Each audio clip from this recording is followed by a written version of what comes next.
ಗಾಂಧಿನಗರ ವಿಧಾನಸಭಾ ಕ್ಷೇತ್ರದ ಅಕ್ಕಿಪೇಟೆ ಮುಖ್ಯ ರಸ್ತೆಯಲ್ಲಿದ್ದೀವಿ. ಇಲ್ಲಿ ಕಾಮಗಾರಿಗಳು ಶರವೇಗದಲ್ಲಿ ಸಾಗ್ತಾ ಇದೆ. ಅನೇಕರು ಪರ ವಿರೋಧ ನಡೀತಾ ಇದೆ. ಒಂದು ಕಡೆ ಸಪ್ತಗಿರಿ ಗೌಡರು ಇಲ್ಲಿ ಅಕ್ಕಿಪೇಟೆ ಮುಖ್ಯ ರಸ್ತೆಯಲ್ಲಿ ಕಾಮಗಾರಿಗಳು ಗತಿಯಲ್ಲಿ ಸಾಗ್ತಾ ಇದೆ ಅಂದ್ಬಿಟ್ಟು ಆರೋಪ ಮಾಡ್ತಾ ಇದ್ದಾರೆ. ಇಲ್ಲಿ ನೋಡಿ, ಇವಾಗ ಕಾಂಕ್ರೀಟ್ ರಸ್ತೆಯಲ್ಲಿ ಮುಂದೆ ಚಾಲನೆಯಲ್ಲಿದೆ, ಆದರೆ ಡಿಸೈಟಿಂಗ್ ಮಾಡೋ ಅಂಥದ್ದು ಇವಾಗ ಸಪ್ತಗಿರಿ ಗೌಡರು ಆರೋಪ ಮಾಡಿದ್ಮೇಲೆ ನಿಮಗೆ ಎತ್ತೆಚ್ಕೊಂಡ್ರ ನೀವು? ಸಪ್ತಗಿರಿ ಗೌಡರು ಎಚ್ಚೆತ್ಕೊಂಡಿಲ್ಲ ಸರ್. ಇದು ನಾವು ಮಾಡ್ತೀವಿ, ನಾಳೆ ಮಾಡ್ತೀವಿ ಅಂತ ಗೊತ್ತಿ ಇವತ್ತು ಬಂದಿದ್ದಾರೆ. ನಾಳೆ ಈ ಕೆಲಸ ನಡೆಯೋದು ಎಲ್ಲ ಗೊತ್ತಿದ್ದು ಇವತ್ತು ಬಂದಿದ್ದಾರೆ, ಕರ್ಕೊಂಡು ಬಂದಿದ್ದಾರೆ ಅವ್ರ ಕಡೆಯವರು. ನಾಳೆ ಕೆಲಸ ಮಾಡ್ತೀವಿ ಇಲ್ಲಿ. ಆದ್ರೆ ಇಲ್ಲಿ ಈ ತರ ಮಾಡ್ತಾ ಇದೀರಾ. ಅಲ್ಲಿ ಆಲ್ರೆಡಿ ಸಿಮೆಂಟ್ ಕಾಂಕ್ರೀಟ್ ರಸ್ತೆ ಆಗಿದೆ. ಸಿಮೆಂಟ್ ಕಾಂಕ್ರೀಟ್ ರಸ್ತೆ ಮುಂದೆ ಆಗಿದ್ರು ಹೂಳೆತ್ತಿ ರೋಡಲ್ಲೇ ಬಿಟ್ಟು 2 ದಿವಸಗಳ ಕಾಲ ಆಗಿದೆ. ಅವ್ರ ಆರೋಪ.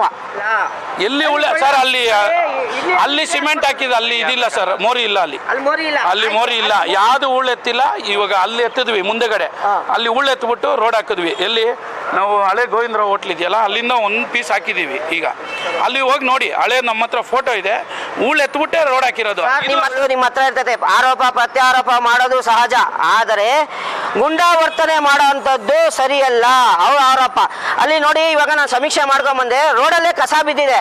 ಇದ್ರ ಬಗ್ಗೆ ಏನ್ ಹೇಳ್ತೀರಾ? ಎಲ್ಲಿ ಕಸ ಬಿದ್ದಿದೆ ಸರ್? ಇಲ್ಲ, ಎಲ್ಲ ಕ್ಲಿಯರ್ ಆಗ್ತಾ ಇದೆ ತೋರಿಸ್ತೀನಿ ಸರ್. ಕಸ ಮುಂಚೆ ಯಾವ ಥರ ಇತ್ತು, ಈಗ ಕಸ ಸಾಹೇಬ್ರು ಸ್ಪೆಷಲ್ ಇಂಟ್ರೆಸ್ಟ್ ತಗೊಂಡು ಪ್ರತಿಯೊಂದು, ಈಗ ಕೇಳಿ ಸರ್, ಎಲ್ಲ ಹೋಗಿ ಚಿಕ್ಕಪೇಟೆಯಲ್ಲಿ ಹೋಗಿ ಕೇಳಿ, ಮುಂಚೆ ಹೆಂಗೆ ಕಸ ಬೀಳ್ತಾ ಇತ್ತು, ಈಗ ಹೇಗೆ ಪರಿವರ್ತನೆ ಆಗಿದೆ ಕಸ. ಯಾಕೆ ಇಷ್ಟೆಲ್ಲ ಆರೋಪಗಳು ಮಾಡ್ತಾ ಇದ್ದಾರೆ ಸರ್? ವೈಯಕ್ತಿಕವಾಗಿ ಸರ್, ಏನು ಗೊತ್ತಾ, ಅವ್ರಿಗೆ ರಾಜಕೀಯ ಮಾಡಬೇಕು. ಏನು ಸಾಹೇಬ್ರ ಮೇಲೆ ಏನೋ ಹೇಳ್ಬೇಕಲ್ಲ, ಸುಮ್ಮನೆ ಮೀಡಿಯಾಗೆ ಬಂದು ಹೇಳಬೇಕು, ಕರ್ಸೋದು, ಮೀಡಿಯಾನ ಮಾತಾಡೋದು. ನಾವು ಆ ಥರ ಮಾಡೋದು.